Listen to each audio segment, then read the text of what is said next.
join me in prayer. Please join me in prayer.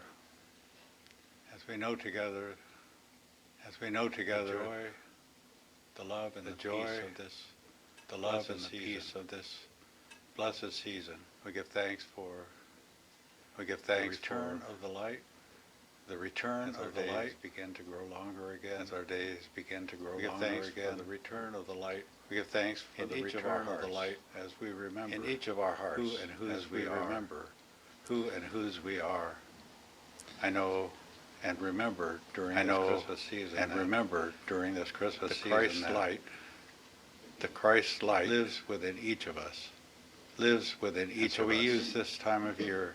And so we use this time of year to rediscover that, rekindle that flame, rekindle that flame, more powerful way, in a new, more powerful way. So I know that's what we're doing here this morning. We're doing together in spiritual community. We're coming together in spiritual community to spiritually feed and nourish one another. Spiritually feed and nourish one another, and literally feed one another a little later.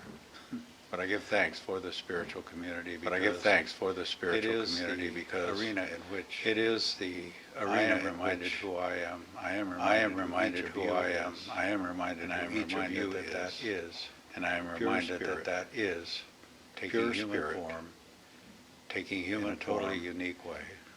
In a totally unique way. So I celebrate that this morning. That we are all spirit, that we all have the Christ within us. That we are all spirit, that we all have the Christ within us.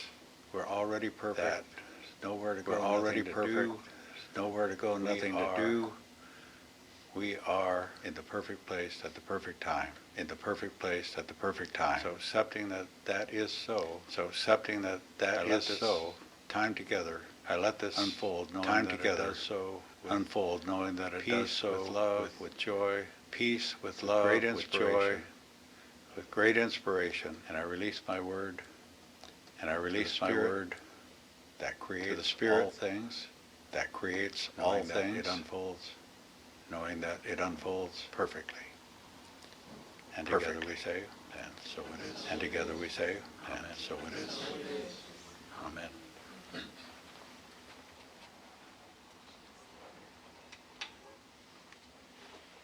Good morning, brave souls. Good morning. Out here on this wintry morning. Set this down real quick. All right, there we go. Well, I welcome you here this morning. It's beautiful December 22nd, the fourth day of Advent. So if you're new with us here online today, my name is Diana Johnson. I'm the pastor and spiritual director for Mystic Heart Spiritual Center. We're an independent interfaith spiritual community. We teach universal principles and practical spirituality. And it's my sincere desire that you find a sense of home here, and that your experience helps to lead you inward to your own mystic heart, your own guidance and wisdom. Excuse me. So on this fourth day of Advent, we've been lighting a candle each week for the past 4 weeks now. Man of many hats. Serving as musician and practitioner on the podium today. So each candle brings our awareness to a particular quality of spirit, quality that infuses all of the world's traditions and that we seek to embody in our own lives. So the white candle that's lit at the center represents Christ consciousness. I call it the God candle, the Spirit candle. And it represents the Christ consciousness that lies in potential within each one of us. So we use the spark of the divine light to light the candle of hope. And hope or faith, I prefer faith. But both are represented. The peace candle, the second purple.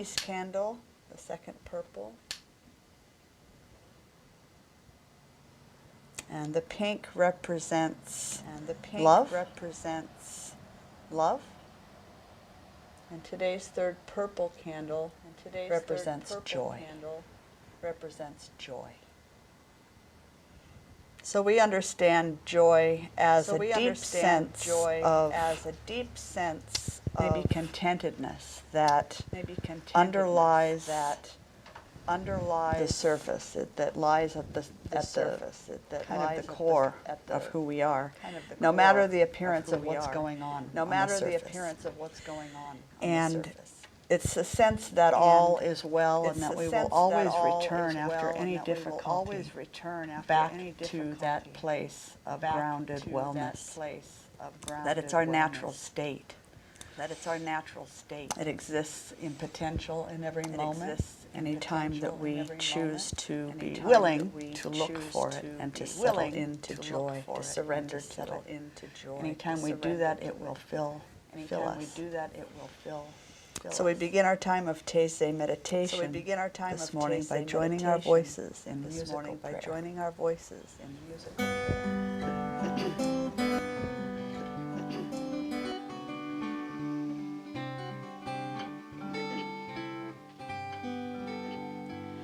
Welcome home to your mystic home. Lay aside whatever came before. Let your own intuition start to guide you to heaven's door. Welcome home to your mystic home. Lay aside whatever came before.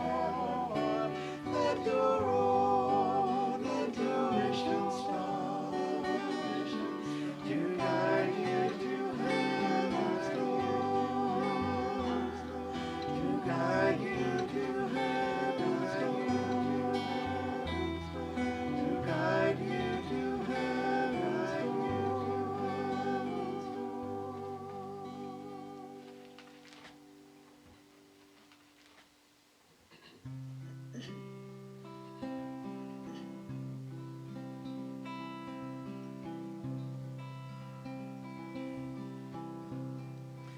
Still my mind,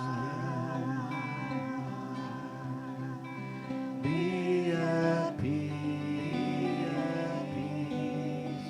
in my awakening, I release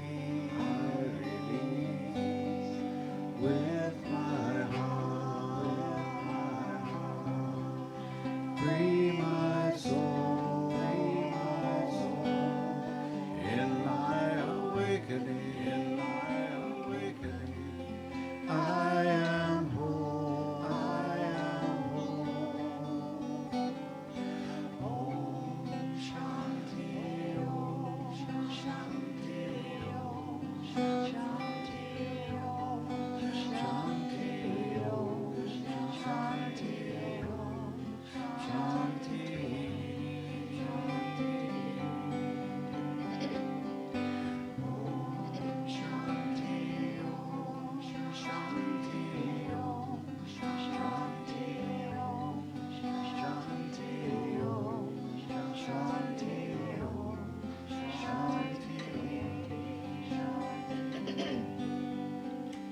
As I love,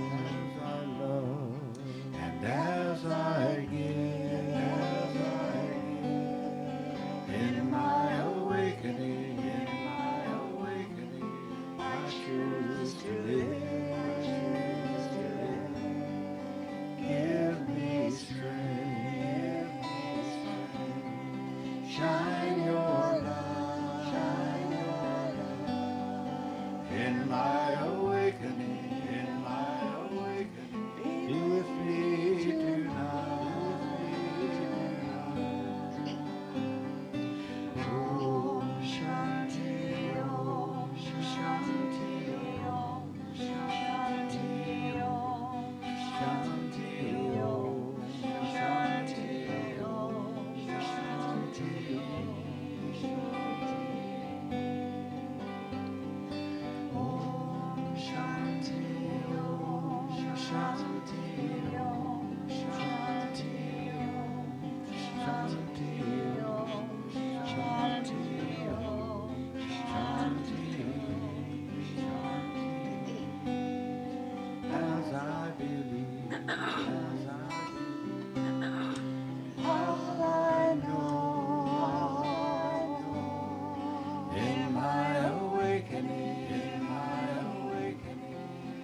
Settling into the sacred moment. Settling into the sacred moment. We breathe. Allowing the presence of Spirit to fill our being. Allowing the presence of Spirit to fill our being. Surrendering into this precious moment. Surrendering into this precious moment. Allowing ourselves to be held. Allowing ourselves to be held. Breathing in peace. Breathing in peace. And then sharing that peace back out into the world. Peace back out into the world. And breathing in love. And breathing in love. And sharing that love out on the exhale. Sharing that love out on the exhale. Breathing in joy. Breathing in joy. Allow it to fill you completely. Allow it to fill you completely. And then sharing your joy. And then sharing your joy. Remembering that the breath connects us to our fellow humans, connects us to all other creatures. To all other creatures. We share the same life-giving air. We share the same life-giving air. The breath connects us to the plants. The breath connects us to the plants. We inhale what they have given, and we exhale what they need. Given, and we exhale what they need to create oxygen and food in return. To create oxygen and food. And the cycle continues. And the cycle continues. Breath is life. Breath is life. In the breath, there are no barriers. In the breath, there are no barriers. There's nothing to separate us. There's nothing to separate us from life. Each of us is a life in process. Each of us is a life in process. Every creature, every plant and rock, every grain of sand, every drop of water. Every drop of water. All that exists, no matter how large or small, no matter how large, is an intricate and irreplaceable part. Is an intricate and irreplaceable of the one life. Of the one life. All dancing together in this cosmic mystery. All dancing together in this cosmic mystery. Take a moment to breathe in that sense of connection. Breathe in that sense of connection.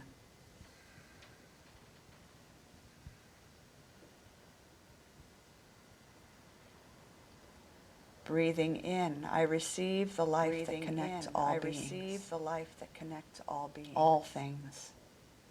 All of creation. All of creation.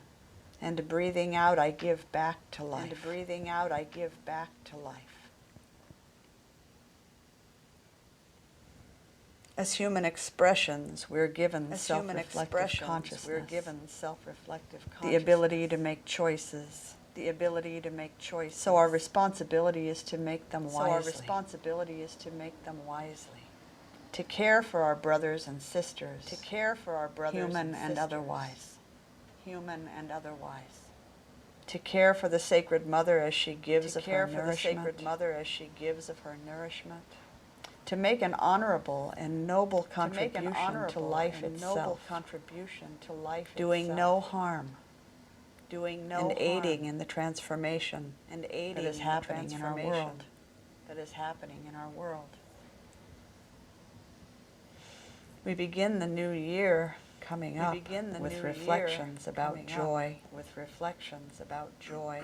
And how there is joy in giving. And how there is joy in giving. We're told that joy and happiness are not the same. We're told that joy and happiness are not the same. Happiness is an emotional state that wells up when the events in our lives are as we would wish them to be. Are as we would wish them to be. And then leaves, or turns to another less desirable emotion when they are not. When they are not. Happiness is changeable. Happiness is changeable. But joy is not an emotional state. Is not an emotional state. It is a quality of spirit. It is a quality of spirit. Inherent in our being. Inherent in our being. It is a gift of spirit. It is a given at birth. Given at birth. Joy is the faith in goodness always unfolding. Is the faith in goodness always unfolding. It is the experience of all that happens in life being turned to or used for good.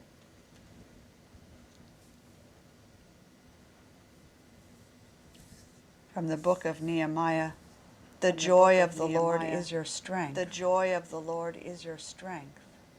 In other words, the trust in and experience of goodness being revealed, your expectancy of good is your strength.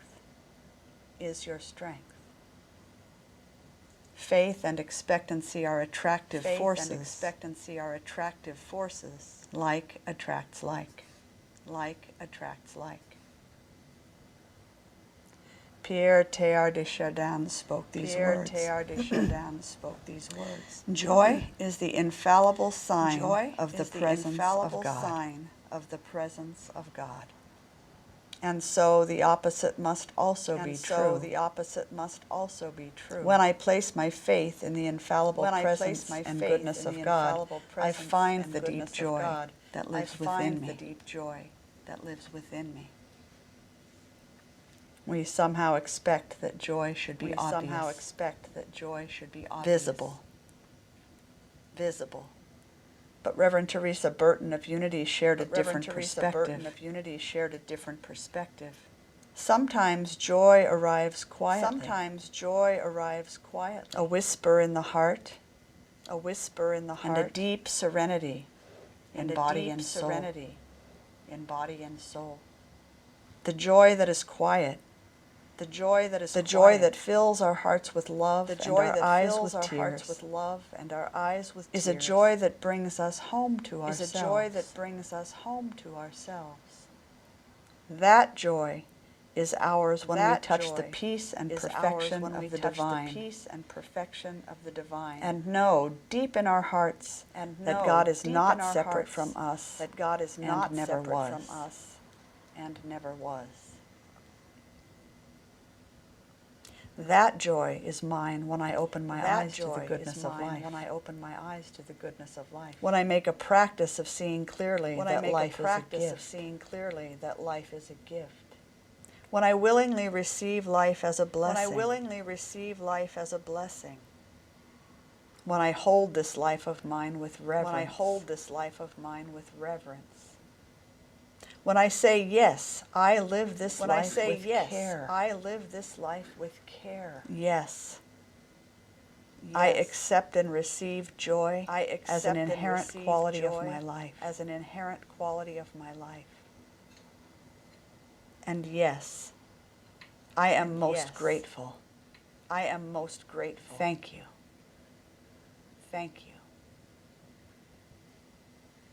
As I begin to say yes to the gift of life, to the gift of joy, my relationship with it begins to change. My life becomes the unfolding of one miracle after another. And joy becomes the rock, the foundation on which my life is built. One of the ways we can bring more joy into our experience is to give of ourselves. There is joy in giving. No matter what we are giving. Our time, our talent, our financial support, a listening ear, a smile, a kind word.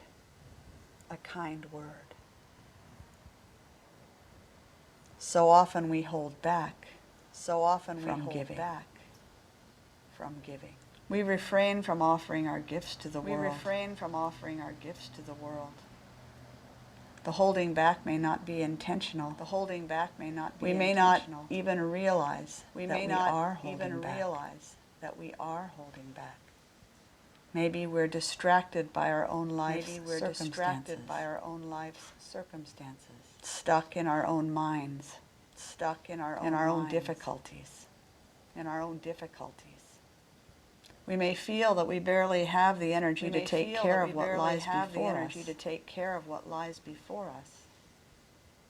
What we forget in such moments is that it is in giving that we receive. It is in giving that we receive. When we let go of ourself, our lives and ourself, challenges for a little while, and give our time and attention to another, we find a greater joy than we had before. The act of giving not only brings relief to another's suffering, but it brings relief to our own. The act of giving energizes us so that we can face our own circumstances with renewed life.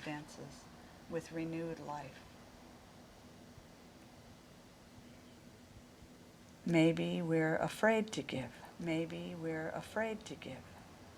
We fear that what we have to offer isn't good enough. Not worthy. That it will not be appreciated. What we forget is that each one of us is absolutely unique and has particular gifts to offer. These gifts are given to us by the Creator so that we might share them. We were never meant to hold them back. In the Christian scripture, we're told that we are made in the image and likeness of God. This means we're of the same essence and substance. And our lives are guided by the same process as the one source. We say that God is love. Infinite self-givingness. Forever giving of itself to become all of creation. If we are made in that image, are we not built to be givers? When we're generous with our time, talent, resources, we are aligning with our true nature. When we are contributing to others without concern for what we will receive in return, we are living from our highest self. We're serving God by serving one another. We are in sacred service. And so we feel good. We are fed. And as an added bonus, as we give, so do we receive. As we sow, so shall we reap. This is spiritual principle. It's just the way things work. In the 81st chapter of the Tao Te Ching, we find this bit of wisdom. The sage never tries to store things up. The more he does for others, the more he has. The more he gives to others, the greater his abundance. In other words, the Tao tells us that there is joy in giving.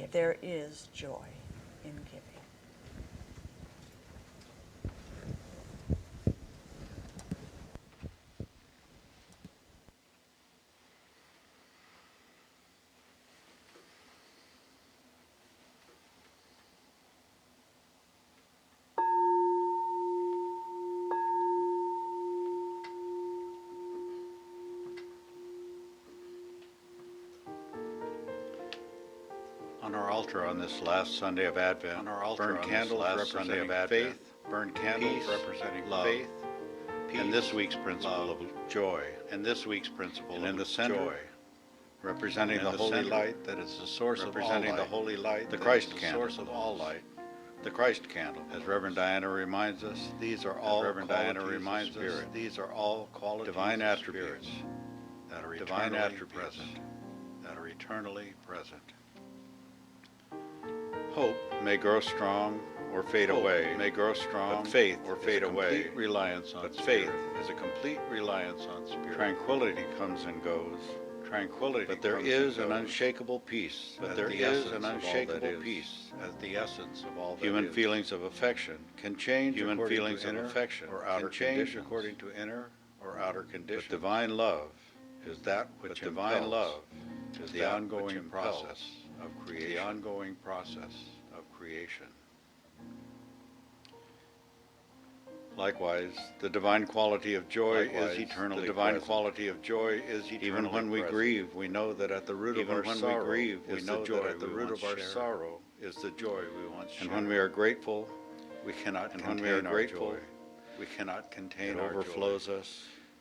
It overflows us, those around us, and infuses those around us. It is contagious. It is contagious. Joy touches the divine spark. Joy touches the divine spark, each one of us. Deep within each one of us. In the Hindu tradition, the bliss that comes from experiencing oneness with the Creator is called Ananda. With the Creator is called the purpose of yoga or spiritual practice. The purpose of yoga is to remember that unity. Is to remember to that release unity. The illusion of separation. To release the illusion of separation. And as we align ourselves with our true nature, we align ourselves able with our true nature, divine presence. We are able to feel the divine presence. True joy. To feel true joy. Happiness is wonderful, but it is only a dim reflection. But it is only a dim reflection of the bliss that is divine joy. In our 3 minutes of shared silent contemplation this morning, I invite you to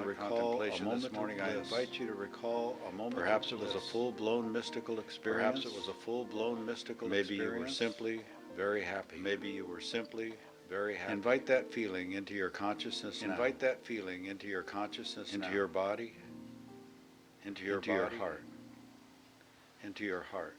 Dive deeper and deeper into that feeling. Dive deeper and deeper into that feeling. Trace it all the way back to its source. Trace it all the way back to its source. Access the divine joy.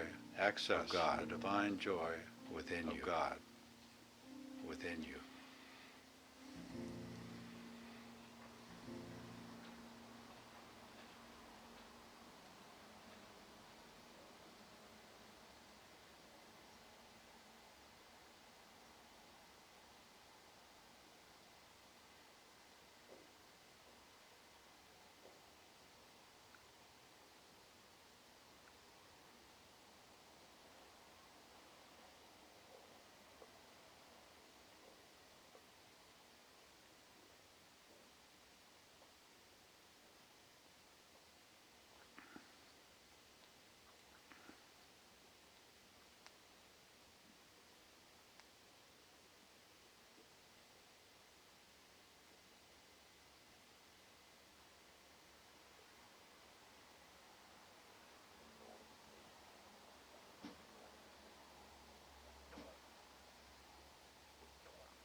Thank you, Spirit of Joy, for this experience, Spirit of Joy, for this experience of divine for the joy of gathering together in beloved community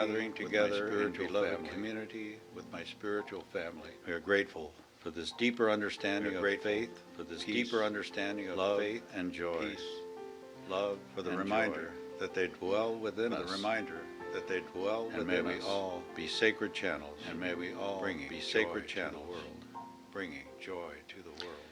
Our spiritual practices grow our faith, and our faith brings us peace, and our faith centered in peace. We freely send our love out to all of creation. We freely send our love out to all of creation. And we feel the joy of Spirit expressing through us, and as giving freely of ourselves, we embody the self-givingness of God. We embody the self-givingness of God, and our joy grows and multiplies, and multiplies. As this morning's Taizé continues, we receive Reverend Diana's inspiring message with open, centered in faith, peace, centered in faith, and the bliss of oneness with God, and the bliss of one another with God. We celebrate one another the joy in giving. The joy in giving.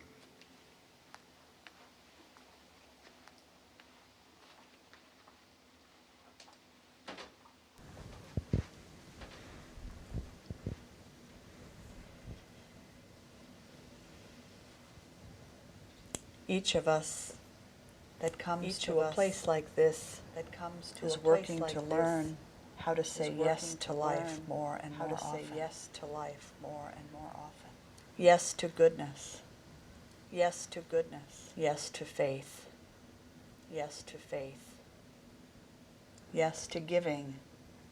Yes to giving. And yes to joy. And yes to joy. We're learning to fully recognize and receive our life as the mysterious gift that it is. We're coming to accept the messy and the profane, as well as the miraculous and the beautiful. Coming to see the gift in all of it. Finding our sincere yes to giving requires courage and effort. It asks that we rediscover our courage, our childlike curiosity, and our willingness. It asks that we begin again. Saying yes to life, saying yes to giving, saying yes to joy is a day-by-day, moment-by-moment process. It means feeling the fear or resistance that may come up, feeling the deep sadness of life's circumstances, and being willing to find the smile behind even the most difficult places. Working through the no, to get to the yes. This can only work for good. Because when one person finds their yes for life, their yes to giving and a yes for joy, a higher vibration begins to move through our bodies and our experiences. The walls of friction and fear begin to soften and shrink. The organism of life begins to flow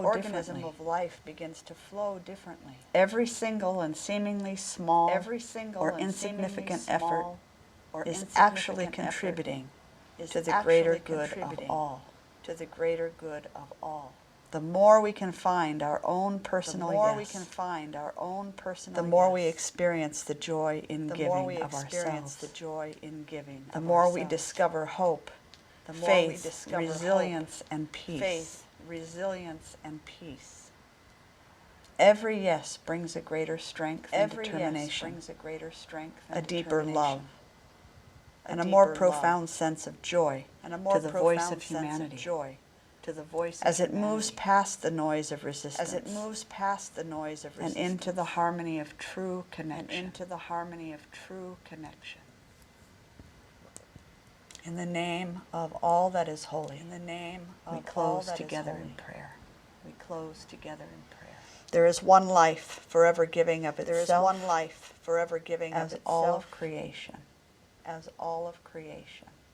And I trust and give thanks for my own And I trust and perfection give as an thanks for my expression own perfection of that as one. an expression of that one. Even as I seek to align Even more as I seek closely to align with my own divinity. more closely with my own divinity. I feel and know my connection with all that is. I feel and know my connection with all that is. I trust in the eternal nature of life. I trust in the eternal the nature eternal of nature life. of spirit. The eternal nature of spirit. I trust in the joy that is inherently I mine. trust in the joy when I that say is yes to inherently giving mine. of myself. When I say yes to giving of myself. I give thanks for the beauty and blessings that shower my life. Beauty and blessings that shower my life. And for the challenges that build my character. For the challenges resilience that build my and character. faith. Resilience and faith. God's grace takes many forms. God's grace takes and I many receive forms. it all with reverence. And I receive it all with humility, reverence. Humility and gratitude. By my conscious attention and choice, I make faith in the goodness of life my firm foundation. I embody generosity and joy, allowing them to become my state of being. My faith need not be loud, only strong, filled with the power of spirit.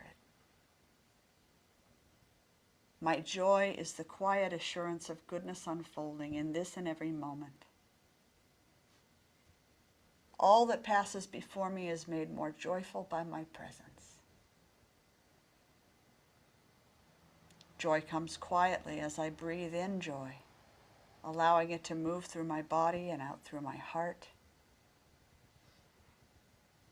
Joy comes quietly as I give of myself, my time, my caring, my support and love, pouring them out into the world without measure. And by the power of my giving nature, the world is becoming a more beautiful place. So giving thanks for this time of communion and the depth of my connection, I release my prayer, knowing that it guides my thoughts, my words, and my actions as I move into the coming week. I joyfully and gratefully receive grace in every form, releasing my word, calling all that unfolds from this moment on answered prayer, calling it all good in faith that it is done. And so it is. Amen.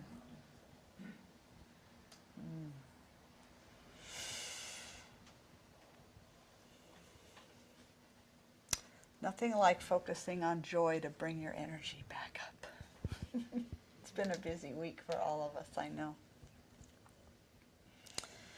So we bring our awareness back into this space and to one another, saying good morning. How's everybody doing? As we close our Taizé meditation, we offer the opportunity for you to share of your financial good with our community, should you choose to do that. If you're joining us online today, you can go to mysticheart.org and you'll find a donate button and a mailing address. Knowing that we are an independent, self-sustaining organization, and your financial gifts are what make it possible for us to be here, to exist and have this safe, beautiful space for us to gather. So as we honor the spiritual practice of circulation this morning, I have a beautiful video to share with you that I just found. It's called The Gift I'll Give. And this is Shauna Edwards.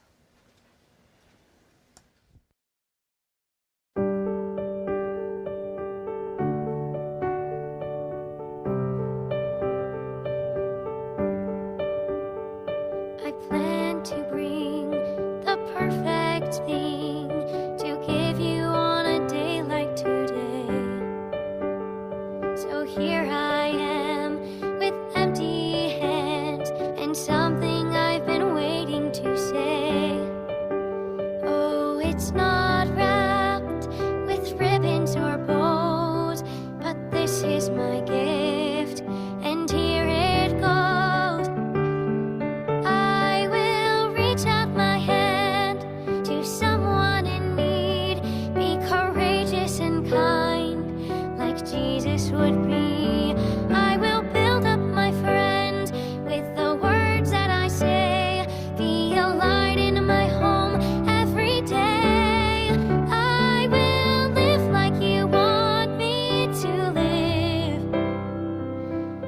This is the gift I'll give. The good I seek begins with me, and I believe there's always a way to comfort those who feel alone, especially on a day like today. If every soul found someone to lift, the world would change. Oh, what a gift! I will reach out my hand to someone in need. Be courageous and kind, like Jesus would be. I will build up my friends with the words that I say. Be a light in my home every day. I will live like you want me to. Gift I'll give. This is a gift I'll give.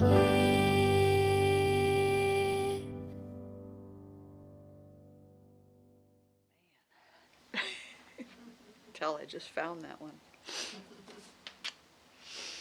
So I say thank you for these many gifts as they're given, trusting that they come directly from your hearts and are received by ours. We pledge to take these gifts, grow them, and return them back into the community in all of the many forms that they take. Thank you, Spirit. Thank you to each one. And so it is. All right. So I wish you Merry Christmas.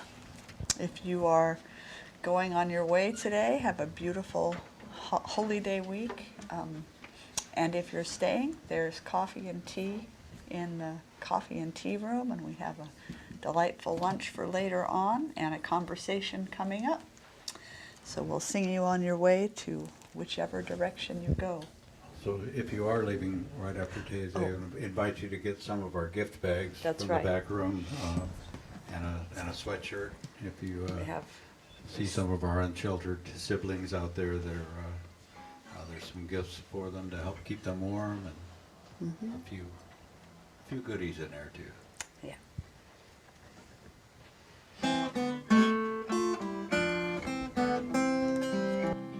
May your soul always find what it's looking for. May your heart always lead the way. May you live in peace and harmony, and may love always fill your day. May your path be strewn with happiness. May success find you everywhere. May you always embrace compassion and grace, and may God always answer your prayers. May you always embrace compassion and grace, and may God always answer your prayers. God bless you. Merry Christmas.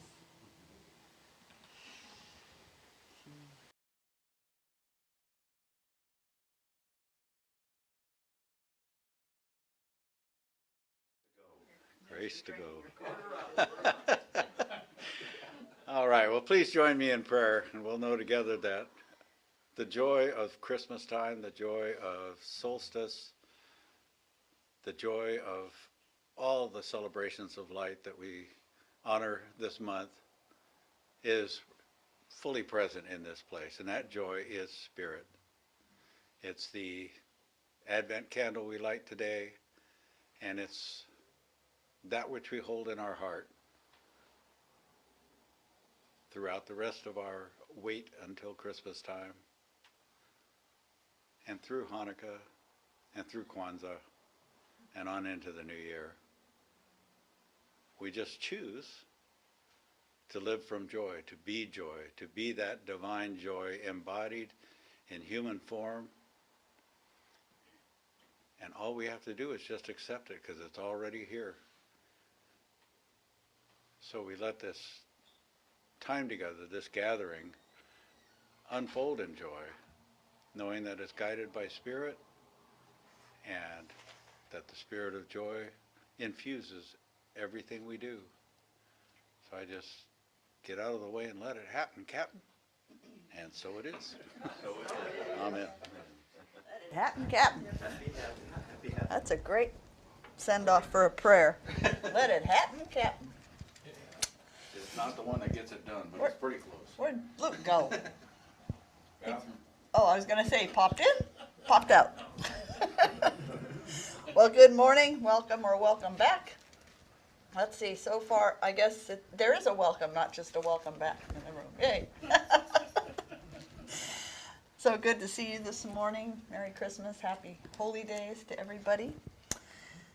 Last Sunday of Advent, as Chris was saying, our candles are lit. We are celebrating joy this morning, the quality of joy. We're adding that to our candles of hope, faith, peace, love, and joy. So, I think we're going to get our conversation started this morning. I'm going to skip all my big old introduction. I did that the first time. So let's just slide right into some music, shall we?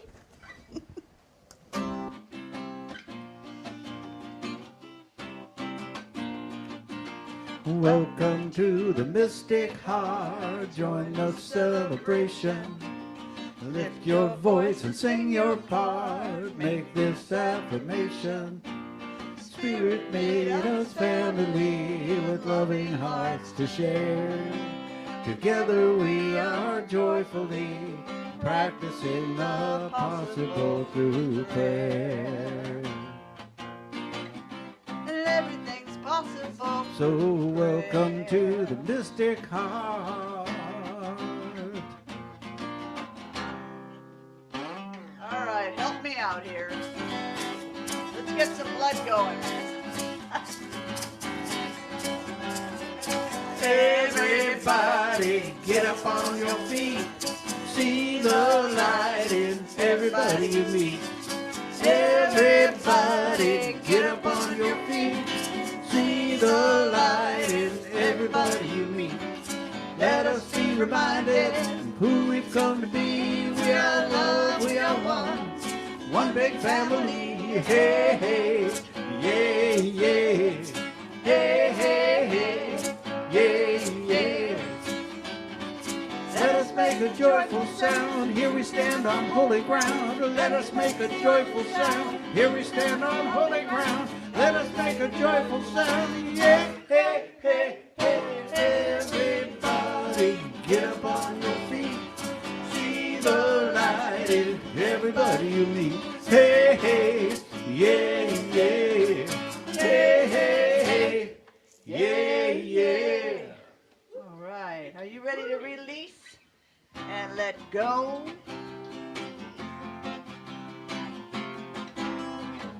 I believe. I have to change keys, don't I?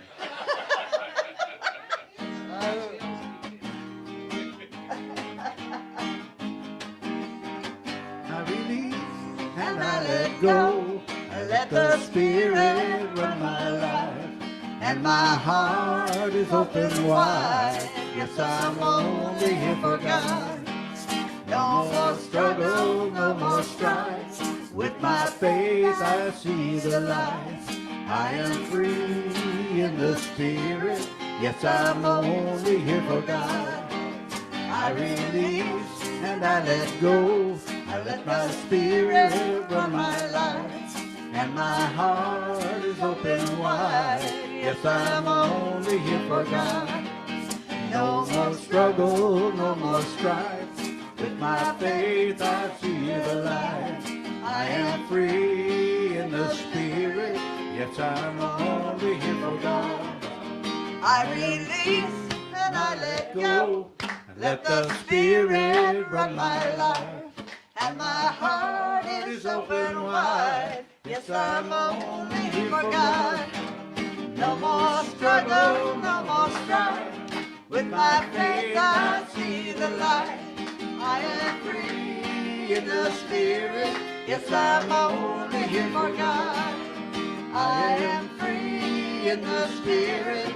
Yes, I'm only here for God. I am free in the Spirit. Yes, I'm only here for God. Woo! All right. Yes, we are. Whatever name we call that thing, that's what we're here for. Whatever name we call that thing. So I invite you to, wait, I got to go this way. I've got my group over here today, so we're adjusting as we go. So I invite you to take a moment to feel the presence of whatever that thing is moving through the body. Traveling on the oxygen that comes in with the breath, infusing, giving life to every part. Every part. And engaging the power of spirit and the power of our felt experience and imagination into the envisioning of a love-soaked world, where all humans are embodying and living from their highest selves. All humans are living from their deepest wisdom, their most generous and loving nature. Honoring and caring for one another, honoring and caring for our beautiful planet, that which gives us all life. Feel and know with me a world where all needs are met, where all beings have plenty of nourishing food, the safety and comfort of home, where mental and physical health, education, and healthy relationships are supported by social systems grounded in integrity and wellness and wholeness, where all beings work and play at what feeds their souls and are well compensated for that service. This is a world in which all beings are valued and respected for who they are, for their inherent goodness and light, where authenticity and vulnerability are not only welcomed, but they are celebrated. Where the peace we cultivate within us shows up as a world free of violence, free of hatred. Feel and know with me a world where greed is no more. Amen. Where there is abundance in having enough. Where generosity is the norm. And where every being receives all that is needed to live a full and rich and contented life. By the power of our collective intention and our powerful imagining, we're writing a new story. We're creating a world that works for all beings. We know that our good work is bearing fruit. We pay no mind to appearances that the world shows us, knowing that everything is always being turned to good. This is the evolutionary process at work. We walk in gratitude and respect, reverence, and humility as we recognize the sacred in everyone and in everything. There's a general sense of thriving. It's through our hands and our feet and our voices and our hearts that good things happen on this planet. Positive changes happen. And so we choose to align our individual actions with our vision.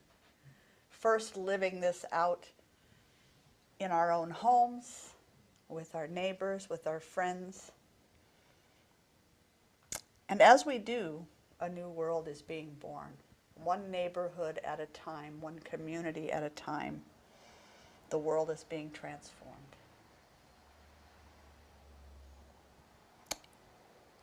During this amazing time of transformation, this community stands as an open and welcoming place for all who seek support, for all who seek a sense of belonging or a sense of family. By the power of our deep, clear faith and vision and our inspired action, this prayer is acted upon, is being answered even as it is spoken. So in full acceptance of its reality in this moment, in the here and now, and with the deepest humility and gratitude, we release our word to the Great Spirit. We release our word to the one who gets it done, and so it is. Amen.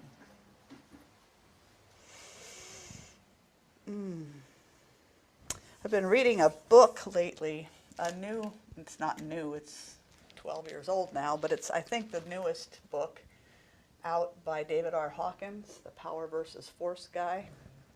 And it's called Letting Go, The Pathway to True Surrender. And he talks a lot about that letting it go process and how it's necessary to let go of our attachment to outcomes so that infinite possibility can begin to be available and for things to unfold. Anyway, I'll probably be bringing more of that in as I digest that book. It may be coming in some form during the week as a book study or something, who knows. What's the name? Excellent book. Huh? It's called Letting Go. And then the subtitle, I think, is The Pathway to True Surrender. Yeah. It's really, really, he's a phenomenal author.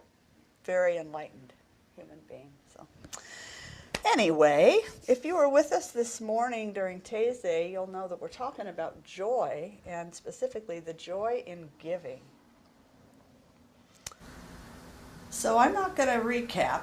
If you want to recap, you can go online later after this master of the web gets it up online. I'm going to start with the question. Spider. Huh? That sounds like a spider. Master of the web. Well, if you had 8 legs or hands, I might be able to get a lot more Get it done. all done at once. I'm going to start with a question. How do you define joy? When I say joy, what's your definition of joy? You're going to make me turn over there. Why don't you come sit over here? Okay.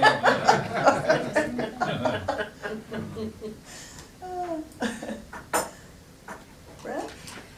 To me, joy is the absence of other feelings. Ah, No fear, okay. no sadness, no, all right. So just very light and, mhm. The absence primarily of negative feelings is joy. Nice. Feeling that attachment with all that is. And it when it's there, you know it, you feel it, Mm-hmm. and then it's gone and you don't know quite why. So the sense of oneness and Yes, but we come Connection. here in order to contact that. to remind yourself that it's Exactly. always available, whether Exactly. you're here It's or who not. we are. It's who we are, really. Yeah. Yeah. Okay, nice. Fun. Your inner peace comes shining through like Yes. Rudolph's red nose. Ah. And the inner peace comes shining through like Rudolph's red nose. That's joy. Nice. Good one, Bo. Yeah. It just came to me. All right, Chris? I think for me, in those moments of great joy, bliss, if you will, everything goes away, and all my concerns, maybe my sense of self goes away, and there's just I don't know, I just kind of melt into everything that is, and it's all virtually indistinguishable. All It's right. all God. Just a state of just being, it sounds like. For me, it's quiet, Mm-hmm. but it's happy, and it's those times when everything's okay with the world, and it's not going to matter what's going on in the outer. That part of me that wants to laugh will laugh at a lot of that, even if I'm not showing it. Yeah. When people say, something wrong? And you go, no. I'm joyful. So for me, joy is not an emotional state. It's a spiritual quality. It's inherent to each of us. We all have access to it. Anytime we choose to or are willing to put aside whatever the negativities of the world or our own state, it's something we can touch. It's given to us at birth. It's unchangeable. It just is. Joy just is for me.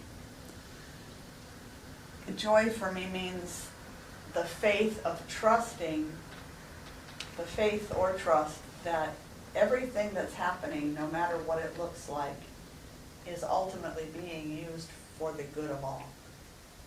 It might not look like it in my life, right now. No, not really. My life's great right now. But at any given moment, we may not like what's showing up in one way or another, but it's that deep knowing that whatever it looks like is ultimately in the highest service to all.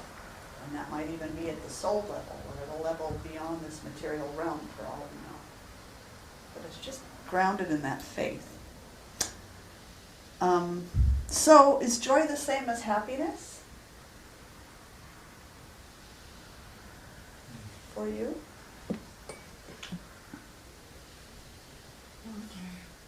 I'll try to comment. My thoughts about joy, you've expressed it earlier, and I hadn't thought of it that way. I thought joy was an emotion, and you're pointing out that joy is a spiritual condition, and that I can access that with the tools that I've learned here. And one of those tools is acceptance, and one of those tools is love. And the common denominator there, like my experience in driving here today, I got what I wanted. It's getting what you want, as long as you're not asking for the impossible. And then when you don't get what you want, the acceptance that it's okay, it's out there, but my life doesn't depend on getting here actually on time. Mine does. But when you live far away like I do, it's a road race almost with myself. And it worked out today. I got here quicker than I ever have. Nice. And I kind of prayed for that, not actually, but generally. I want to get what I want. So it brought you joy. Did it also bring you happiness, or are they the same thing? It certainly did, yeah. That green light stayed green. All right, I love it. And that was a blessing. Thank you. It's hard not to be happy if you're in a state of joy. Okay. Really hard. Hard not to be happy if you're in a state of joy. So it sounds like they're a little different in your mind from each other. But they're related. To me, joy is happiness on steroids. Okay. Yep, All right. could go with that. How about you, Lucinda? I was gonna say the opposite. For me, again, joy is peaceful. And so happiness is more active, it's more bubbly. Okay. And it's not as, and it's a little bit more transient. All right. So happiness is more transient. Joy is forever available, and it's kind of a peaceful, grounded. Yeah, I just have to let myself remember it's there. Yeah. Yeah. Nice. David? Joy seems like a spiritual energy that is always there. And it's your choice whether you access it. Nobody can take your joy. You have to give it away. And so it's your choice whether you're in joy or not. But it's just a high vibrational energy. Yeah, David Hawkins would agree with that vibrational thing. Go ahead, I Amanda. was thinking that, like when I feel like where joy would sit in my body, I feel like it sits very close to love. And I just feel like love has maybe like a sweeter quality, whereas joy maybe has a bubblier quality or something for me. Slight differences. It's interesting. Now that you're bringing this up, I'm going to have to like sit with that a little bit more and see, Yeah. like, where do I feel it and how is it feeling? And I feel like love is like kind of one of those things that stream, like joy kind of streams. I think you're saying it's not necessarily just an emotional state, it's a spiritual quality, and I feel like love is similar in that way. Yeah, I agree with that. Yeah. Nice. There's also a mysterious quality about love. We all strive to be filled with love, I think. A lot of us, our experience we have more experience not getting love than getting love. And so the mysterious part about it is, how do I learn to channel that myself and give it to myself, rather than looking for it outside of myself? I think one of the keys could be that we're not seeking to get anything. Whether it's love or whether it's joy, we're seeking to be that, to be love. Because as we give, so do we experience and so do we receive. So we can choose to be love in our own lives. We can choose to be joy in our own lives. And then there's no separation that way. There's no need to get anything. It doesn't come to you, it comes from you. Can I elaborate a little bit? It's as if I feel that it's about deservability. Do I deserve to feel this love? It's just like, am I getting what I want, or am I getting more of what I don't want? And so coming here and learning how to phrase what I am receiving, besides the oxygen and just being alive, how I perceive that is a constant reminder. And I've been embarrassed to ask for love or to expect love. It's as if it's a deservability thing. And so learning that I already deserve it, that it's already there for me, I just need to choose it, is a kind of a revelation for me.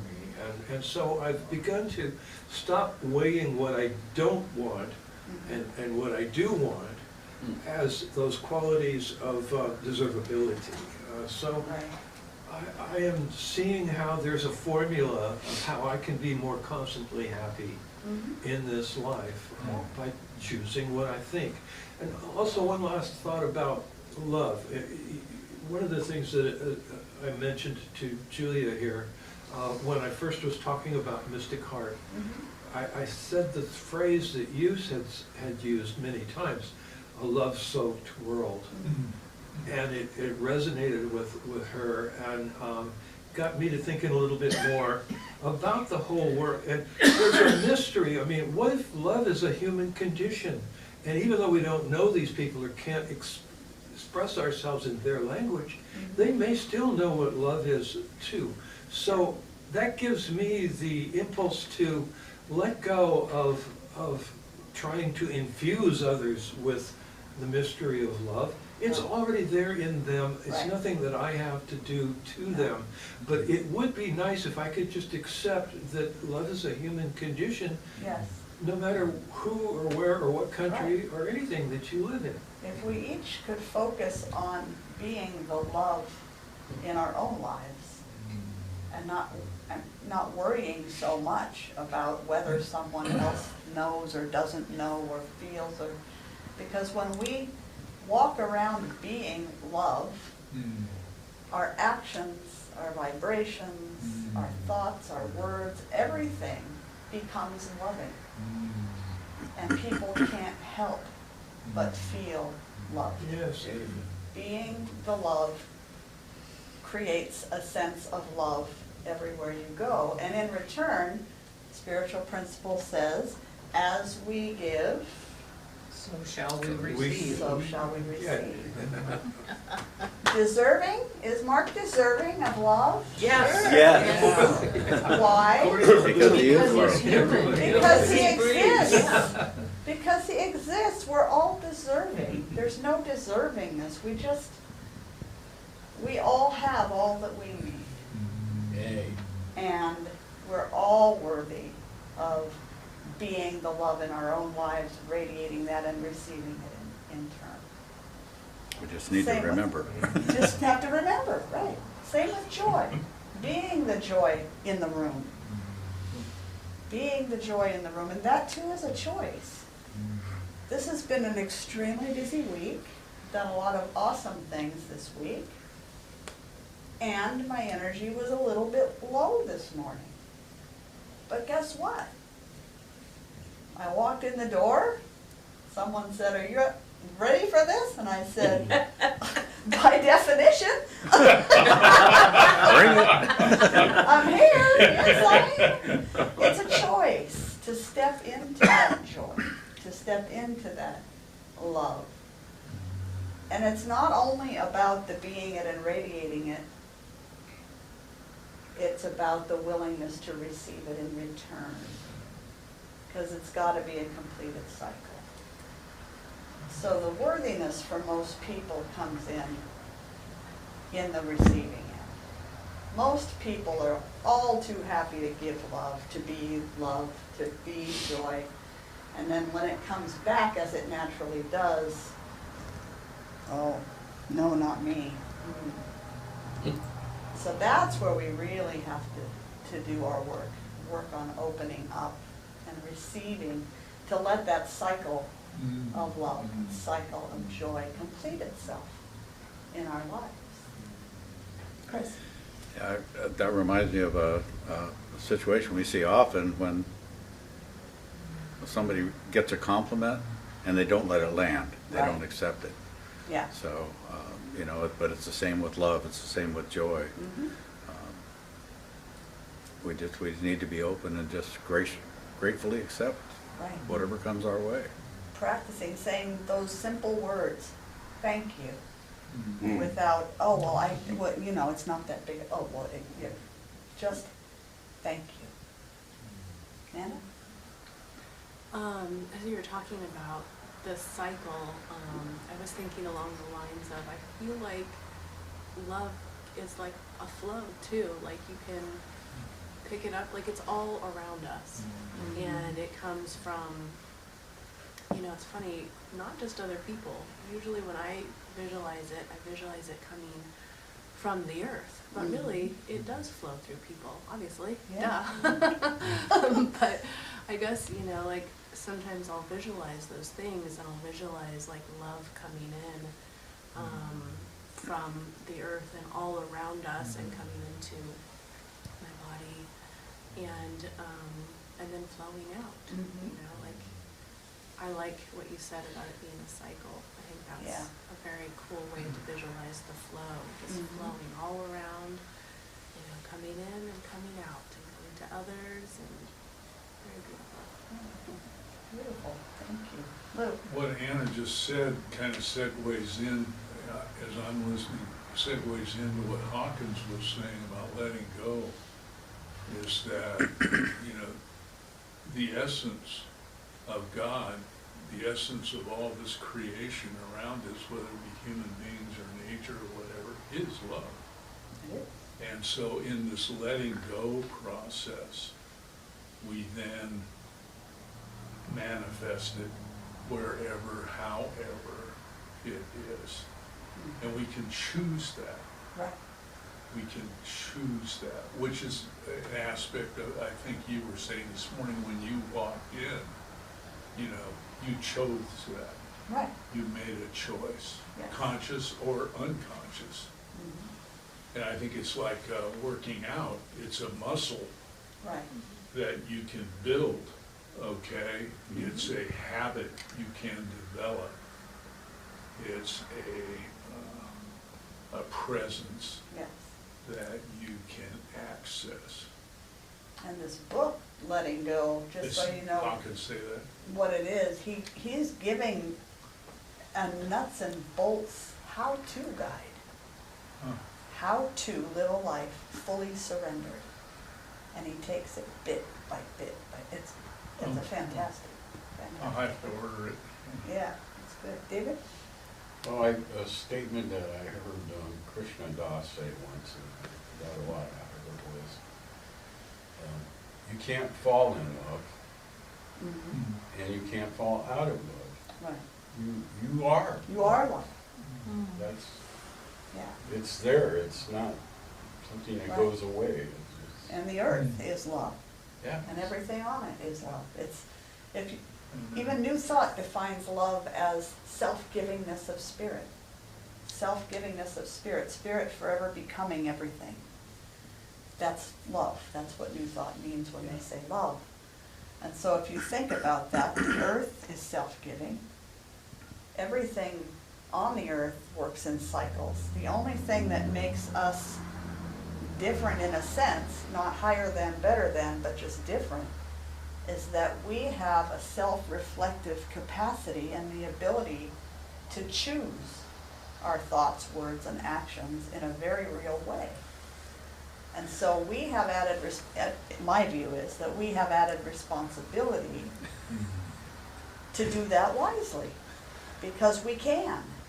I believe that's why we're here in the form that we're here right now, is to make wise use of that capacity that seems at this point to be somewhat unique to humans. We don't know that there are no other animals that have some capacity in that, but we do know it's not just like ours, that ours is a little bit unique. And yet it's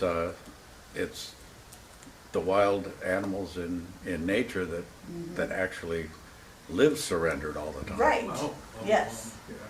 So our power of choice and decision gets in our way sometimes, it seems. If we didn't have all of that left brain going on, Judgment. we would, we would live a more maybe surrendered life naturally.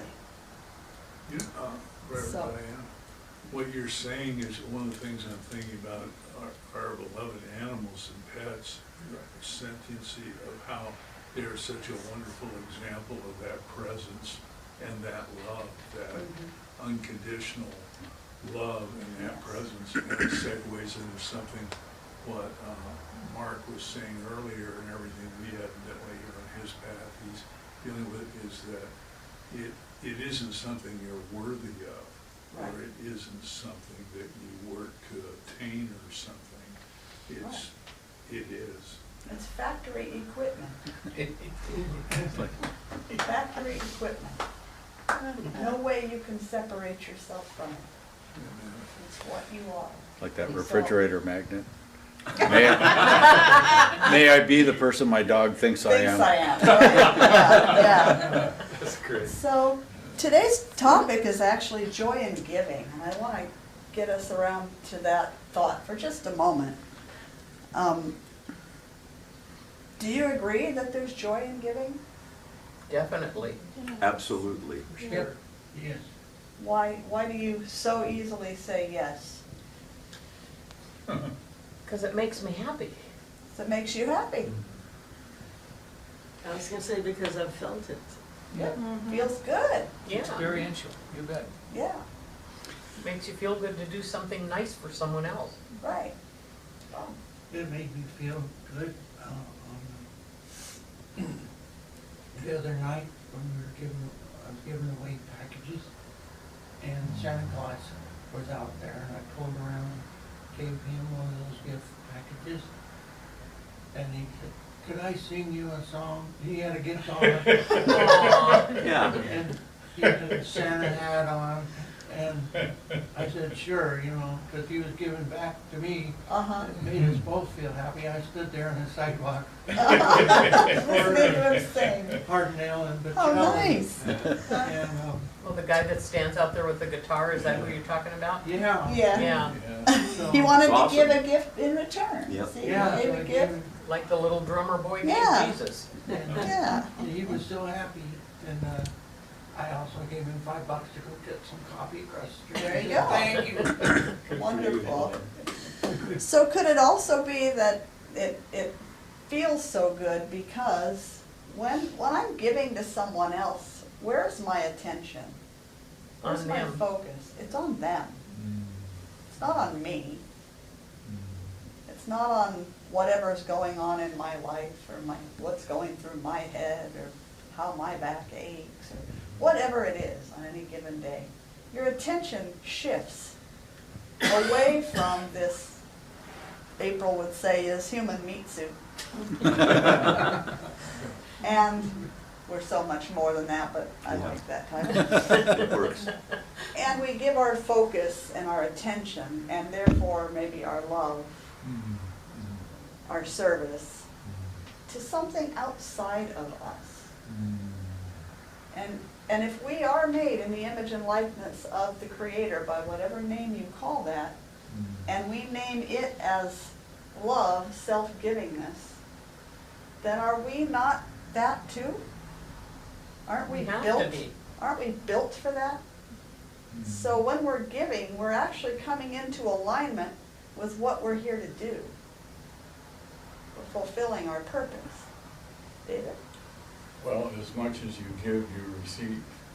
So, True. but, And yet, giving in order to receive is not true giving. No. Yeah. transaction. So that's a tricky one right there.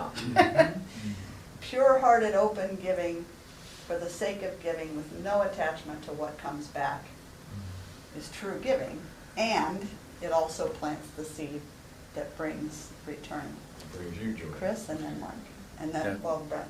We'll get around to everybody. I was just thinking about when we got a lot of volunteers to help with the bread project, picking up the day-old bread and taking Right. it to the mission. I missed doing that I know. for a while, and I know. and I had to think about that, and I said, well, what do I miss about it? Do I miss the actual giving, or do I miss the feeling I get when I when I give that? And I said, okay, do I have some sort of savior complex, or what? What's going on? So, No, I watch you. You just like to give. but it ultimately it came down to, doesn't much matter. Bread's not going in the dumpster, it's going to people that need it. Right. So, Yeah. and we helped set that up, so Yeah. all is good. Nice. Mark? Well, my comment is, something I'm learning is that this is about conditional love or unconditional, and it's the energy we're talking about. And the thought is, am I gonna run out? You can't. And this is the thing I'm learning coming here and sharing everything with everybody, is that I can do this without fear of running out. Right. Because it's what you're made of. Without love, there is no Mark. One and the same. Well, it's the Can't run giving, and the giving unconditionally, that's my hope. Yeah. And in order to do that, I have to not have the fear that I'm gonna be shortchanging my own self. Right. So this is a mental kind of construct. Yeah. I'm realizing the more it's not that I'm after what I get, but the fear of running out is just a real thing in our lives, let's face it. We're all kind of that way, to a point. And I've got to learn not to fear about running out of whatever I'm trying to give. God is my source. There's no way that my needs cannot be met. They may not be met in the exact picture that I had of them being met, but they'll always be met. Yeah. Brent? I gave some money to a young man the other day in front of the dollar store, and he had a little sign, and a lot of times it says need help, need food or something, but his sign said seeking human kindness. Oh. And I thought, I have kindness, Yes. and I will give to him. Yes. Good sign. Yeah. That's a good sign. Yeah, Yeah. it That is. is awesome. Chris? I was going to riff off what Mark was saying. That's the we talk about all month long, actually, we've been talking about the difference between spiritual qualities and temporal qualities, temporary stuff. And because love and joy are spiritual qualities, it is a bottomless well. We Right. can't run out. You can't run out. There's always more. Always have access. So then giving is something you value? This is what I'm hearing. Yes. You value giving, power of giving. Do you make giving a priority in your life? I have a thought a little bit, quoting from my favorite Christmas movie, Scrooge, where Bill Murray at the end is talking about the joy there is at Christmas and giving, and that it feels so good that you want to do it more than just at Christmas. You want to do it the rest of the time. And it occurred to me when I was passing out these bags of people and the joy in their faces, and I thought, and I'm just soaking up the joy in doing this. I'm thinking, maybe I can do more. Maybe it doesn't just have to be now. I can be, like Bill Murray said, I can be selfish and want this all the time. The feeling that I get in just sharing and empathizing and doing what I can. I mean, the needs are there 365 days a year. Yeah. And the spirit of Christmas is a beautiful, blessed thing. But if we all carried that a little further, the world carried a little further into everyday life, the world would be a better place. That's true. And I am greedy. I do want that. I do want that feeling and want to make a difference. Can I just say that we have givers in this room. Would you stand, please? Me? You. Bob, would you stand, please? Me too. Michael, come out here, please. Chris? We had lots of helpers in bringing this about. We had lots of people come in and out and help, and we needed all of it. But these four and Jamie.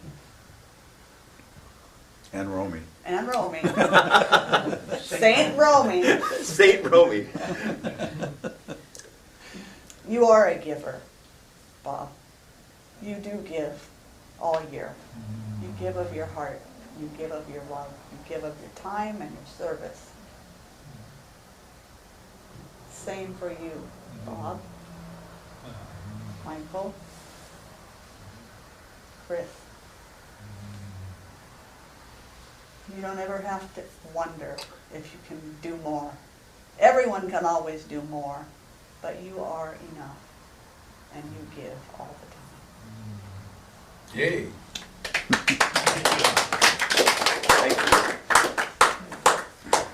Thank you. I'm blushing. You are blushing.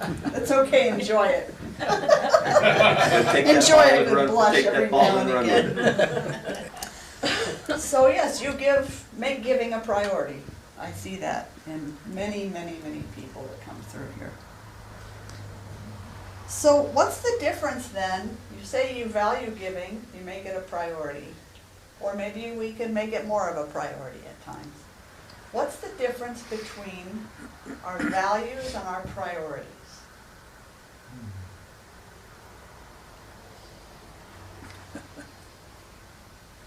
You're chuckling over there. Well, that's the level of our integrity.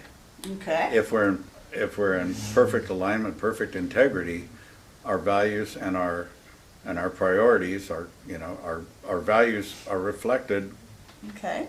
in our calendar and our checkbook. All right. So the values are the qualities that are important to us, like givingness, generosity. And priorities are the activities or experiences that we make the time for, that we give our money to, that we support through our action, through how we live. People, I've been told at times, well, this is a priority, but. And whenever this is a priority, but, it feels like, well, it might be a priority, but it's not a large priority, because where your time and your money show up, that's where your priorities are. Sometimes our priorities, the things we prioritize, that we do prior to other things, or that we pay for prior to other things, maybe they are in alignment with our values, and sometimes maybe they're not. I know I'm looking at that in this coming year. One of the things around, my life, all areas of my life, are those things in alignment. Luke? This election has really freed that for me.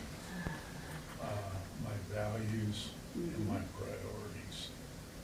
And really been in spirit, been led to do a lot of work with hypocrisy. And that, and coming to understand that his hypocrisy is basically the tribute vice pays to virtue.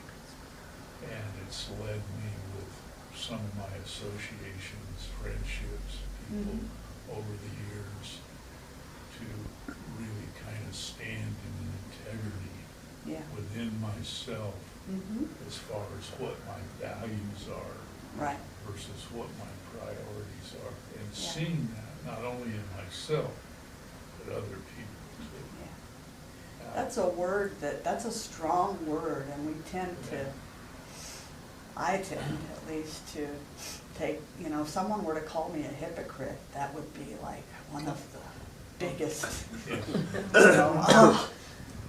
hypocrisy. But that's what it is. It's the misalignment of our values and our priorities. I guess, and thank you for sharing that and bringing that up, because it strengthens me and reaffirms to me just innately what I feel in spirit, because it's not easy outside that door. No. This world's not a place for sissies. Yeah. Very, very interesting. It's so much fun to see where this goes, because a lot of this is not here. And I love it. I love it, how I can have a framework and it goes so many more powerful places than I even thought it could go. So this is great. So am I the only one in the room whose alignment between values and priorities can get wonky sometimes? I notice this in my self-care, in my area of self-care, and this is part of my focus for this coming year. I notice, looking at my checkbook, I notice I spend a lot of money on good, wholesome food, supporting local, supporting farmers. I use my time to grow food. But on my calendar, I'm not allotting enough time to get out in nature and walk, to be outdoors, to stretch, to give this body a real time to just move and exercise itself. I sit too much. So I value physical fitness and well-being, and in many ways I'm in alignment with that. But in this one area, my priorities are not straight yet. So I'm working on that one. Anybody else have places of misalignment? Kathy? Me too, with the especially the exercising part. Yeah. I can do all the healthy food and all the other stuff that I need to do, but if I don't get my butt out of the chair and do some exercise, none of that does any good. Yeah. And I know physically I feel better when I do, because a lot of the aches and pains that I experience on a daily basis tend to dissipate. Right. Yeah. There's just something to look at in this new year. We always have this fresh start opportunity to, begin again, think some new thoughts, do some new things. So, David? I noticed the membership at the Y goes way up at the. Oh, yeah. First of the year. Because everybody's trying to work off that holiday That's right. crab. It's a commitment that you're So, gonna do better. I want to work toward our wrap-up. I'm not quite there, but there's another concept I want to talk about. So you've heard probably that people can be, if we are to label people, which we tend to not want to do, but people can be seen to live their lives as givers or takers. Have you ever heard that concept? Oh yeah. Okay, either you're kind of innately a giver or a taker. Well, there's an author, psychologist named Adam Grant, who's got, I can't remember the name of the book now, but he's got a newish book out, and he's talking about givers and takers, but he says that there's a third personality type. Anybody know what that is? He calls it a matcher. A matcher. So how do you suppose Grant might define a giver? What is a giver personality type? Generous person, A generous person? giving without strings attached. Okay, giving without strings attached. Giving with no concern whatsoever about what we get in return. No thought about what we get back. What about a taker? Selfish person. Okay, a selfish Fearful. person. They always have Fearful their person. hand out. Huh? They always have their hand out. Always have their hand out. Yeah. Might not get enough. Well, So- that's the word, not enough. Not enough? And that's the thing. Yeah. Some people are needy for what they perceive they don't have, subconsciously or consciously, and don't realize they Yeah. already have it, you know, Yeah. essentially, and So a taker is one who gets as much as they can from as many places as they can, giving as little back as possible. So it is a very fearful kind of a place. I need mine, And I don't wanna run out. and I don't wanna run out. Self-protected. and Get while the getting therefore- was good. Yeah. But if you don't feel as if you have something to give, then you won't give of that. But if you already feel that you are rich in some ways, and it may not just be monetary, Right. then you feel, well, I can do this and not be bereft of what Right. I've given away. You know, and so that insight that what I give Mhm. comes back to me, even if it's not exactly the same. Right. That notion, it's kind of like breathing in and breathing out. Yes. And our hearts do that, and they Yeah. pump.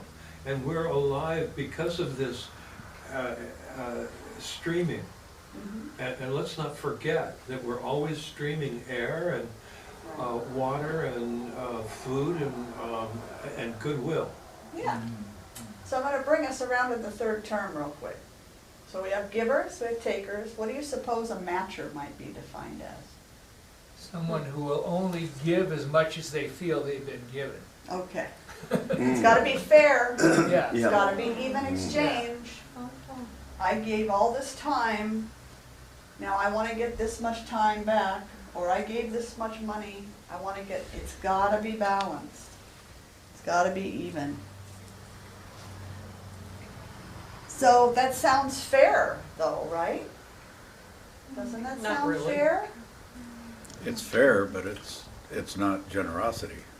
Okay, It's not giving, it's a transaction. okay, Yeah, it might be considered fair, but what does that get you? right. I mean, you don't get to feel the feeling of giving when you're giving somebody from your heart, Right.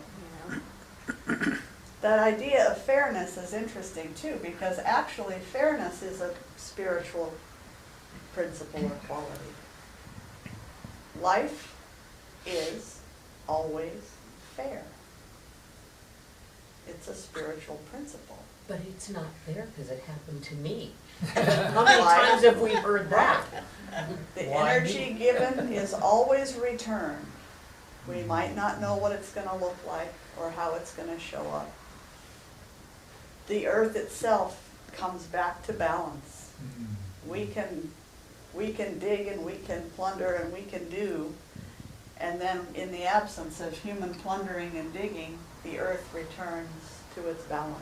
And if there's any worry about that, just look at a deserted store's parking lot. Right, If it's been deserted long enough, the asphalt breaks and all the life comes back comes through. right back up and just takes it in. Jumanji. So you're really saying that spiritually, all creation is always in a place of homeostasis. Yes, Or it's moving toward that. moving toward homeostasis. We can take ourselves temporarily out of it, but the trend of spirit, the trend of life is back to harmony, balance, fairness. There was something else too that I was thinking when we were talking about giving and unity. My daily word repeatedly comes back to prosperity and always equates it with abundance. that there's that giving is, in spiritual giving, always is emanating from a consciousness of abundance. Yes. I have it to give. I am it. I freely give it. Yeah, that there's no fear, there's no sense of Right. attachment, there's no sense of receiving something. It's a very spontaneous outpicturing of Right. a consciousness Yeah. of abundance. Yes. There's ultimate supply and provision. God is my source. How can it be any other way?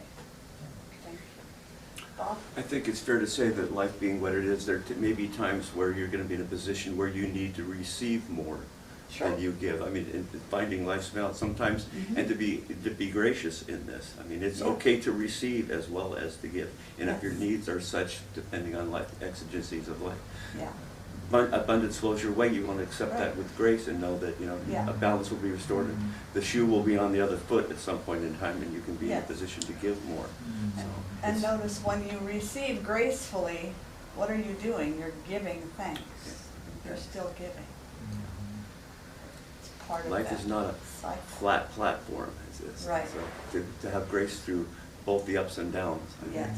is a key to harmony. That is the key to harmony, for sure. Thank you. Briefly, and then we're gonna. 'cause I- Yes, I'll be as brief Yeah, that's as I fine. can. It occurs to me that, again, the concept of, am I right, am I wrong? And then the self-labeling. And we always want to be right, and so we follow laws. And there is a difference between laws and justice. The justice is you may be right in following certain laws, but just because you go 1 mile over the speed limit does not mean you're not following the law necessarily. There's a justice, and that justice has a more of a moral content for me, and I'm going to strive to be more within justice in my own life, less able to condemn those within myself that may go beyond the law, and just I'm going to hold higher the concept of justice, and harmony is part of that, and it's not so dependent on right or wrong. Right. Laws, as we use that word, the laws that we make are human constructions. Rules we make up. Justice is like fairness. It's a spiritual law. There we are. It just is. Justice, you don't have to worry about if someone who does something wrong is going to get theirs, or if it's yours to make sure they get theirs. It flows in cycles. What we give comes back. We can just say a prayer of blessing for a poor soul who's making some mistakes or doing things that are going to bring consequences. Wish them the best and go on our way. We don't. Justice is a spiritual principle. It's very, very much the same as fairness. It just is. David? Well, I think sometimes we get lost in the time thing that, even on giving, we expect something quickly. Right. We have no idea whether that comes next week, next month, next year. And the same, with understanding this is, you don't know whether they're gonna get their justice this week or a month from now or what. But everything balances out. Right. That's the nature of it. Yeah. It's just, we put timelines Right. in it. Thank you. Yes, and- It reminds me of Dr. Martin Luther King's quote that the arc of the universe is long, but it bends toward justice. Yes. So it may be hours, days, weeks, or lifetimes before individual accounts get settled, if you will. But but we just have to have that faith that it's a just universe. So the matcher is trying to take it upon themselves to make sure everything is fair and balanced. So there's no faith in that law of justice, that law of fairness for a matcher.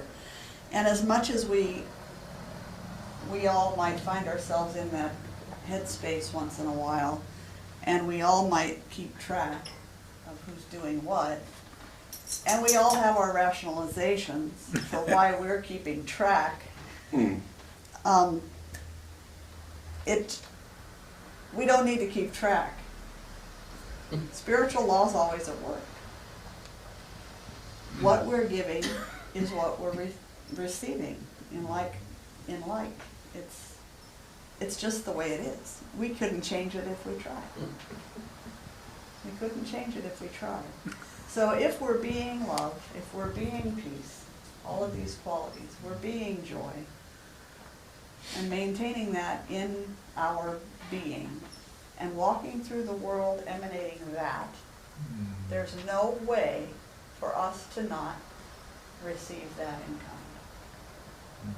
And if we're walking through the world and that isn't the apparent experience that we're having, those are pointers back in here. That's on us to say, how could I be more loving? How could I be a greater expression of joy or peace? Where am I out of alignment with the spiritual qualities that I know are inherent? And once we realign and step back into that, ground back into that, we have the chance in every moment to start again. Is that Don Miguel saying, be impeccable with your word? That's certainly one way. Is that what he's, in the first agreement, is that really what he's trying to allude to? Yeah, that would be another way of saying align with your spiritual truths, with who you are here to be. Yes. Chris? I think when we are not feeling love, when we're not feeling joy, when we're not feeling these qualities of spirit, it's because we've removed ourselves from the flow of life. Yes. And all we have to do is get back with the program. Step back in. That's right. Let yourself be carried by that flow.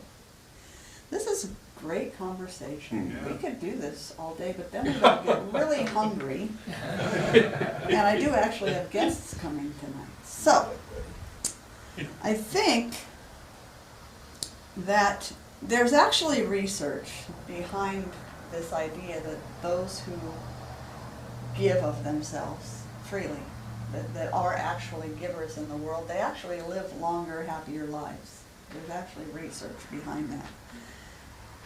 It's just something, like I said, it just is. It's spiritual principle. We give of ourselves, it comes back in kind. It feels good, it elevates our vibration and our energy. It's good for us because it's who we're here to be. David?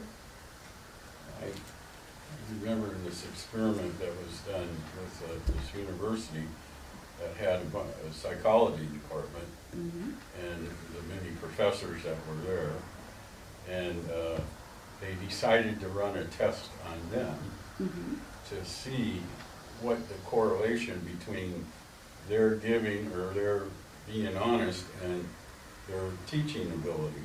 And so they were driving through a bridge where they had to deposit, I don't know, $5 or something to cross the bridge, but it was on your honor. And so they filmed all this, and it was absolutely amazing that the ones that didn't give were definitely not the most or well-liked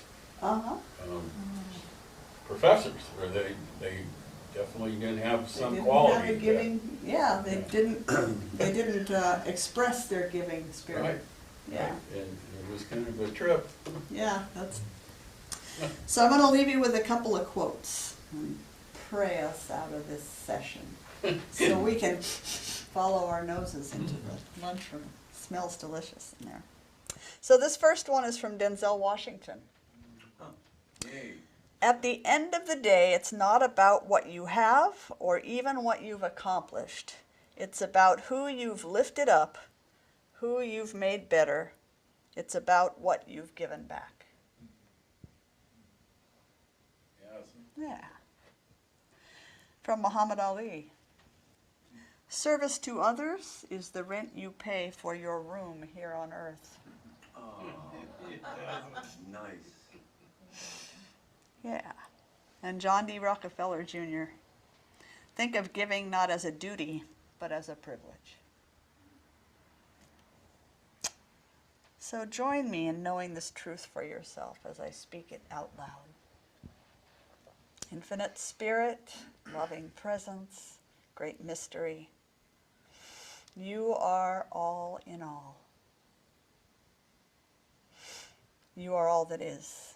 Every part of creation, from the very smallest to the vastness of the cosmos. All of it is an expression of your light. Your love, your joy, your power. So, I am, and each one of us here is also that. There's nothing else we could be.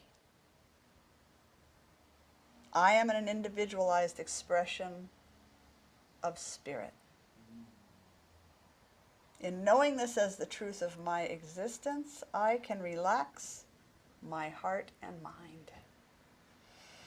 I can relax my need to control and surrender to the flow of spirit in my life.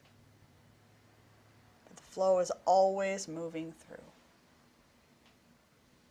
In this holy moment, I acknowledge the loving presence and power of that which is beyond all names, trusting in divine order and timing as it guides my life. I approach each new day with faith, wonder, and curiosity, listening deeply to what is mine to do, to what is mine to give. As I'm guided, I abide in your deep peace, in your love, in your joy, in your presence. I allow your grace to lift and empower me, to be my strength and my compassion, to fill my thoughts, words, and actions. Thank you, Spirit, for all that you've given me, for my life and everything in it. I trust and know the power of the Word, the power of deep feeling, so I know that this prayer is being acted upon even now. In gratitude, I release it fully, calling it done, and so it is. So it is. Amen. Well, thank you so much for joining us here today. As we prepare to go on to sharing some food together, we invite you to join in the celebration of the work that we do here by sharing of your financial good, should you choose to do that. And if you're at home right now watching us, you can go to mysticheart.org and you'll find a donate button and a mailing address. So as we engage in the sacred practice of circulation, I invite you to remember, and this will be in this I hope you enjoy fun video, let every night end and every day start with a grateful prayer and a thankful heart.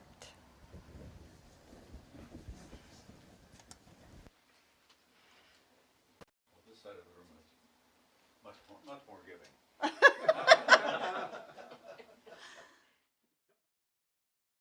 Thank you. Thank you. 50 times. And a Merry Christmas. Here's your turkey, Mr. Scrooge. Follow me, lad. With a thankful heart, with an endless joy, with a growing family, every girl and boy will be nephew and niece to me. Nephew and niece to me. Will bring love, hope, and peace to me. Love, hope, and peace to me. Yes, and every night will end, and every day will start with a grateful prayer and a thankful heart. With an open smile and with open doors, I will bid you welcome. What is mine is yours. With a glass raised to toast your health. With a glass raised to toast your health. And a promise to share the wealth. Promise to share the wealth. I will sail a friendly course, file a friendly charm, on a sea of love and a thankful heart. Life is like a journey. Who knows when it ends? Yes, and if you need to know the measure of a man, you simply count his friends. Stop and look around you. The glory that you see is born again each day. Don't let it slip away. How precious life can be.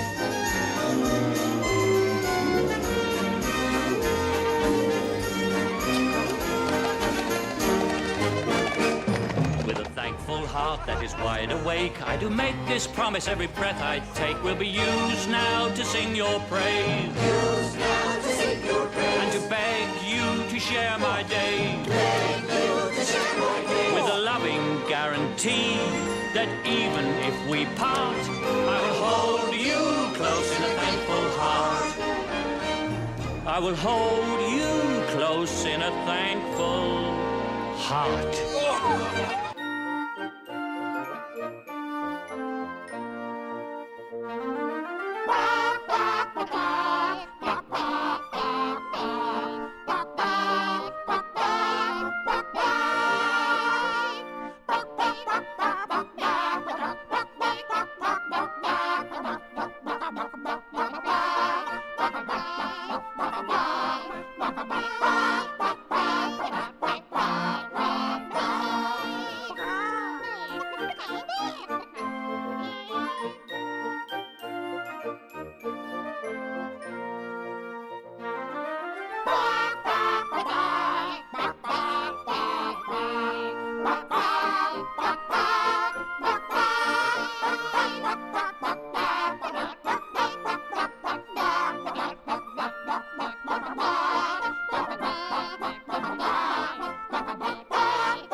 Find when you come in the door. Yeah, especially with Muppets. Oh, joy is indeed a choice. So we bask in that joy. The joy of giving, the joy of receiving, the joy of just sharing our hearts during this Christmas season. We give thanks for all the gifts that you bring. We give thanks for the Spirit that provides them. And we pledge to steward these gifts wisely so that we can continue our ministry in the community. And so with a grateful heart, I just say thank you, God. Thank you to each one here. And so it is. So it is. Amen. It's funny.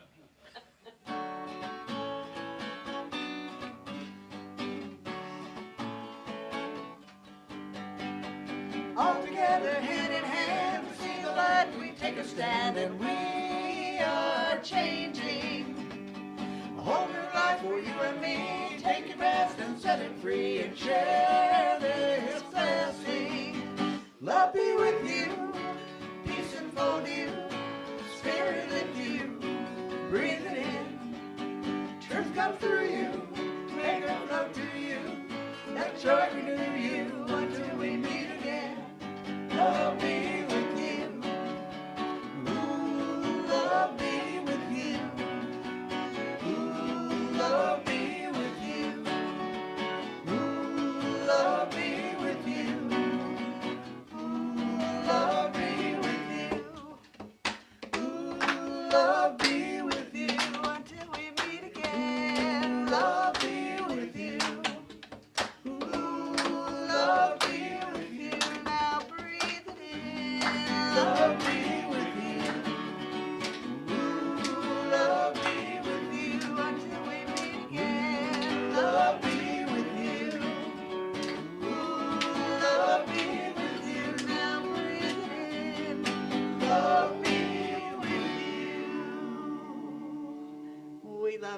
now you know love is always with you, so there's no way out. Have a Merry Christmas.